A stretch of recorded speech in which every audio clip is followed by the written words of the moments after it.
Now, Info Ninja. Do you believe in the power of prayer yet?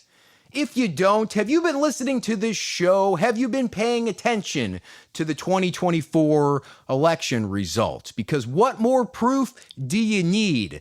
Kamala Harris had the entire mainstream media promoting all of her good qualities, whatever those were, and ignoring the heaping pile that were her faults, like overseeing the worst economy ever, 2 new wars, record inflation, and the art. She mastered the art of being able to say lots of words without actually really saying anything. On top of that, Harris had celebrity endorsements, well-paid celebrity endorsements, and held free pop concerts that in some cases ended up not really being concerts. Throwing all the usual Democrat cheat tactics, i.e. the steal was still on, folks, and it makes you wonder how Trump got any votes at all, outside of the women haters and neo-Nazis that we were told were his only supporters. And we know how that all turned out. January 5th has come and went, and the people spoke. On Election Day, despite being almost assassinated twice,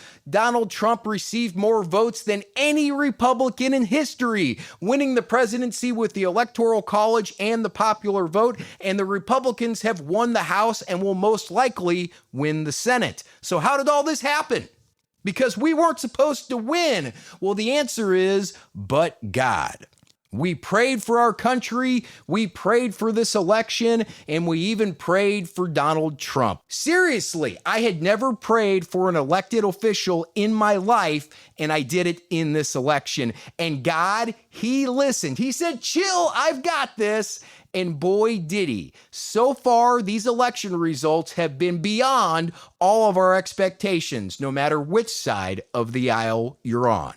So what now? Well, we've all been celebrating, even gloating a little bit. And honestly, it's well deserved. For the last 4 years, we've all been called Hitler and fascist, and we had to sleep with one eye open to make sure that the teachers weren't giving our kids adult content and encouraging them to have sex changes before they get out of middle school. But even as we enjoy our newfound freedom from the degenerates, I find myself feeling like we're forgetting something, or more specifically, someone. And no, I'm not talking about the J6 political prisoners. That is definitely for a different episode. I'm talking about a great man who loves this country and whom the country used to love, now being like Kevin McAllister just in time for the holidays, being left home alone as the MAGA plane departs for the White House. This man is America's mayor, Rudy Giuliani. If you haven't been paying attention to the news lately, Rudy lost a $148 million lawsuit for defaming 2 Georgia election workers. During the completely legit and no way cheated in 2020 election, Rudy showed surveillance camera footage that showed 2 election workers passing back and forth what appeared to be a flash drive and what later turned out to be mints.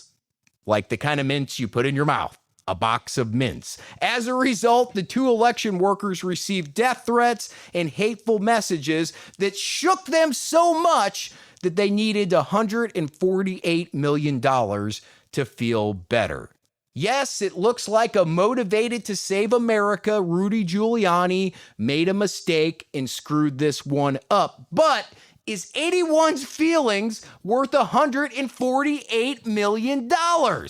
Well, the judge in this case said yes. And Rudy said, I ain't got it. He filed bankruptcy and now at age 80 is having all of his assets taken from him, even down to the ring on his finger and the shirt on his back. That's right, his Yankees World Series rings and signed jerseys are being confiscated. They're taking his cars, they're taking his house, and most importantly, it looks like they're taking his dignity. It's seriously sad to see an old man being stripped of all his possessions and being tossed out on the streets, unless that old man is Joe Biden. But hey, that's America, baby, I guess. How quickly we forget what this man did for all of us.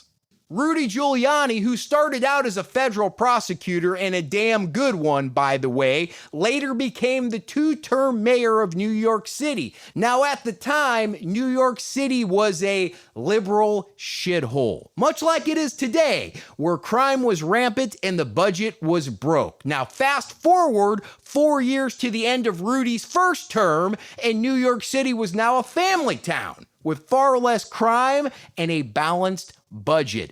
And the people of New York City, they loved him for it, electing him to a second term and singing his praises to all the media. News stations loved him, celebrities loved him, and New York City was certainly heading in the right direction. And then tragedy struck. 9/11 happened and the world watched. During this terrible time of crisis, as the country wept, one man stood above the ashes and said, "We will rebuild." He said, "This is America, baby, and we're New York City, and there's no stopping us." That man, of course, was Rudy Giuliani, and that's how he became America's mayor. We all loved him. We all admired his courage. We were all thankful that he was there on ground zero, making sure that every last life was saved. And as his second and final term as mayor ended, he rode off into the sunset as a hero, and we were all behind him. That, of course, was until he decided to align himself with Donald Trump. When Trump was working to save America and expose obvious frauds, he hired lawyers, lots of them. And one of them, to mine and I'm sure many people's surprise, was America's mayor. He was out of retirement, baby. You may recall his infamous hair dye press conference. Yeah, not the way we remembered him. But even through those drips of sweaty hair dye and somewhat incoherent rambling, you could tell there was a guy in there who desperately wanted to help his country. Rudy was trying to save us all from the 4 awful years we ended up getting with Grandpa Joe and Kamanya. And I think we all wished he would have succeeded. Unfortunately, he did not. So did Rudy screw up with the flash drive that ended up being Mint's thing? Probably. But again, is Eddie Wood's feelings worth $148 million? I understand if someone died or if something was destroyed, but in this case, no one died, nothing was destroyed, and the election workers were publicly vindicated. Sure, give them 10 mil apiece. That's maybe even too much. But 148 million?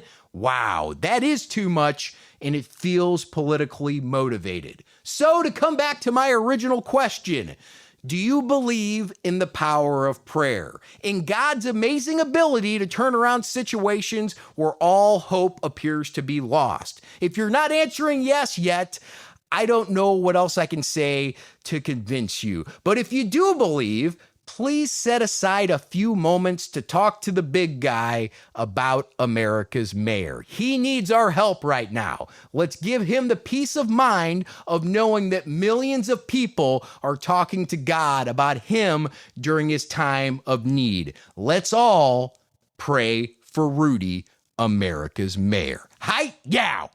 Info Ninja. If you liked what you heard, please give me a thumbs up, a comment, and a share. You can find us on X at Info Ninja Show, on Rumble, True Social, YouTube, and of course, anywhere podcasts are sold.